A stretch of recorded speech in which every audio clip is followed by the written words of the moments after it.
நீங்க நினைக்கிறீங்களா சீக்கிரட் இந்த உலகம் சொல்லி தரோம்னு? ரெண்டே பேர் தான் சொல்லி தருவாங்க, அம்மா அப்பா டீச்சர். உலகத்துல வேற யாருமே வெற்றி பெறுவதற்கான ரகசியத்தை சொல்லி தர மாட்டார். ஒரு அம்மா பாம்பு கடிக்க மருந்து சொல்லும் 50 வருஷமா. இந்த பாம்புங்க எல்லாம் சேர்ந்து பாத்துக்கிட்டே இருந்துட்டு ஒரு வாட்டி அந்த பாட்டியை கடிச்சிருச்சு. ஒரு பாம்பு பாட்டி கீழே விழுந்துச்சு. சுத்தி வரவங்க பாக்குறாங்க, ஐயோ பாம்பு கடிக்க மருந்து சொல்ற, பாட்டிக்கு பாம்பு கடிச்சிருச்சே. பாட்டி என்ன பாட்டி? பாம்பு கடிச்சுதா பாட்டி? என்ன பாம்பு கடிச்சது பாட்டி? கண்ணாடி வீரியனா? இல்ல கட்டு வீரிய. மருந்து சொல்லு பாட்டி, காம்பினேஷன் சொல்லு.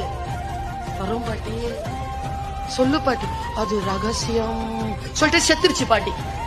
செத்தாலும் சாவேனே தவிர நீ வாழ்வதற்கான ரகசியம் சொல்ல மாட்டேன் என்று சொல்லுகின்ற வஞ்சக உலகத்தில் நீ வாழ்க்கையில் வெற்றி பெற வேண்டும் என்பதற்காக ரகசியங்களை வெளிப்படையாக சொல்லக்கூடிய ஆசிரியர்களும் சிந்தனையாளர்களையும் அடையாளம் காணுங்கள்.